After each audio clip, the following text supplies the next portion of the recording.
ಇಡೀ ಕರ್ನಾಟಕದಾದ್ಯಂತ ಏನಿವತ್ತು ಕನ್ನಡ ಪರ ಸಂಘಟನೆಯ ಅಧ್ಯಕ್ಷ ಅಂತ ನಮ್ಮ ಹಿರಿಯಣ್ಣ ವಾಟಾಳ್ ನಾಗರಾಜ್ ಅವರು ಬರೇ ಕಾವೇರಿ ವಿಶ್ವ ಅಂತಕೊಂಡು ಬರೇ ಬಂದ್ ಬಂದ್ ಬಂದ್ ಅಂತಾರೆ.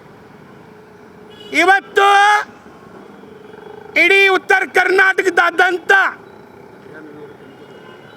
ಯಾವ ಕನ್ನಡ ಪರ ಸಂಘಟನೆ, ಆಟೋ ರಿಕ್ಷಾ ಸಂಘಟನೆ, ಬೀದಿ ಬದಿ ವ್ಯಾಪಾರದ ಸಂಘಟನೆ, ಕೂಲಿ ಕೆಲಸ ಮಾಡೋ ಸಂಘಟನೆ, ಮೇಸ್ತ್ರಿಗಳ ಸಂಘಟನೆ, ಆಟೋ ದುರಸ್ತಿ ಮಾಡೋ ಸಂಘಟನೆಗಳು ಯಾವುದೇ ರೀತಿ ಆಟೋ ರಿಕ್ಷಾ ಚಾಲಕರ ಒಂದು ಯಾವುದೇ ರೀತಿ ಸಭೆ ಕರೆಯದೆ ಚರ್ಚೆ ಮಾಡದೆ ಬರೀ ಇವರು ಬೆಂಗಳೂರಲ್ಲಿ ಕೂತ್ಕೊಂಡು ಬಂದ್ ಅಂದರೆ ಇಲ್ಲಿ ಭಾಗದಲ್ಲಿರುವಂಥ ಸಮಸ್ಯೆಗಳ ಕೇಳೋರು ಯಾರು, ಸಮಸ್ಯೆಗಳ ಮಾಡೋರು ಯಾರು?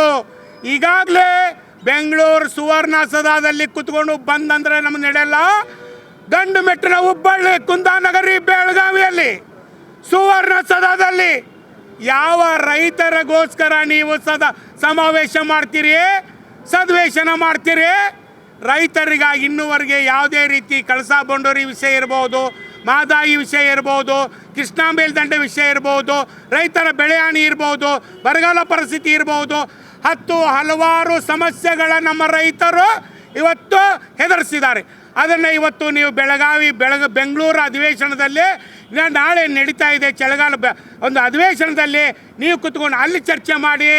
ಇಲ್ಲಲ್ಲ, ಇಲ್ಲಿ ಕೂತ್ಕೊಂಡು ನೀವು ಹುಬ್ಬಳ್ಳಿ ನಗರದಲ್ಲಿ ಬಂದರೆ ಎಲ್ಲ ಸಂಘಟಕರನ್ನ ಕರೆದು ಚರ್ಚೆ ಮಾಡಿ ತಾವು ಏನಾದರೂ ಘೋಷಣೆ ಮಾಡಿದರೆ ಇಲ್ಲಿ ಬಂದಾಗುತ್ತೆ ಹೊರತು ನೀವೇ ಏಕಕಾಲಕ್ಕೆ ಏಕಪಕ್ಷಿ ಥರ ಬಂದ್ ಮಾಡಿದರೆ ಯಾವುದೇ ರೀತಿ ಇನ್ನು ಮುಂದೆ ಉತ್ತರ ಕರ್ನಾಟಕ ಬಂದಾಗಲ್ಲ. ಯಾಕಂದರೆ ಉತ್ತರ ಕರ್ನಾಟಕದಲ್ಲಿ ಮಲತಾ ಇದ್ರು ನಾ ಇಲ್ಲಿವರೆಗೆ ತೋರಿಸಿದ್ರಿ, ಒಂದು ಕಣ್ಣಿಗೆ ಸುಣ್ಣ ಒಂದು ಕಣ್ಣಿಗೆ ಬೆಣ್ಣ ಹಚ್ಚು ಕೆಲಸ ನೀವು ದಕ್ಷಿಣ ಕರ್ನಾಟಕದವ್ರು ಮಾಡ್ತಾ ಇದ್ದೀರಿ.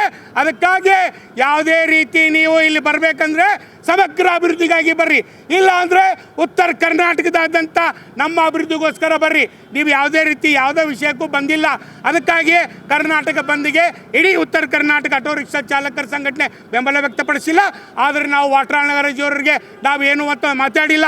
ಆದರೆ ಮುಂದೆ ಬರುವಂಥ ದಿನದಲ್ಲಿ ನಮ್ಮ ವಾಟಾಳ್ ನಾಗರಾಜ್ ಅವರು ತಾವು ಸರಿಯಾದ ರೀತಿಯಲ್ಲಿ ಎಲ್ಲ ಸಂಘಟಕರು ಕರೆದು ಚರ್ಚೆ ಮಾಡಿ ಮುಂದಿನ ಹೋರಾಟಗಳ ಕೈ ಎತ್ಕೋಬೇಕು.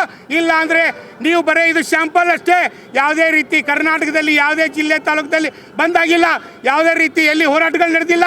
ನಿಮ್ಮ ಭಾಗದಲ್ಲಿ ನಡೆದಿರ್ಬೋದು, ನಾವೆಲ್ಲ ಇಲ್ಲ ಅಂತ ಹೇಳಲ್ಲ. ಆದರೆ ಗಂಟು ಬಿಟ್ಟರೆ ಹುಬ್ಬಳ್ಳಿಯಲ್ಲಿ ಬಂದರೆ ನೀವು ಬಂದು ಕೊಟ್ಟರೆ ನೀವು ನಮ್ಮನ್ನೆಲ್ಲರೂ ಕರ್ಕೊಂಡು ವಿಶ್ವಾಸಕ್ಕೆ ತಗೋಬೇಕು, ಅವಾಗ ನಾವು ಮಾಡ್ತೇವೆ. ಇಲ್ಲ ಅಂದರೆ ನಾವು ನಿಮಗೆ ಇದೇ ಪ್ರತಿ ಸಲನೂ ನಾವು ವಿರೋಧವಾಗಿ ನಾವು ಬಂದು ಕರೆ ಕೊಡಲ್ಲ. ಇವತ್ತು ಉತ್ತರ ಕರ್ನಾಟಕದಲ್ಲಿ ತಾಕತ್ತೈತೆ, ಉತ್ತರ ಕರ್ನಾಟಕದಲ್ಲಿ ದಮ್ ಐತೆ. ಉತ್ತರ ಕರ್ನಾಟಕದವ್ರು ರೈತರಾಗಲಿ ಅವರ ಮುಂದೆ ನಿಂತರೆ ಇಡೀ ಆಟೋ ರಿಕ್ಷಾ ಚಾಲಕರು ಹಿಂದಿತ್ತು, ರೈತರಿಗೆ ನಾವು ಹಿಂದೆ ಅವ್ರು ಹಿನ್ನೆಲೆ ನಿಂತ್ಕೊಂಡು ಅವ್ರ ಜೊತೆ ನಾವು ಸಪೋರ್ಟ್ ಮಾಡಿ ಹೋರಾಟ ಮಾಡ್ತೀವಿ ಅಂತ ಮಾಧ್ಯಮಕ್ಕೆ ವಿನಂತಿ ಮಾಡ್ತಾನೆ.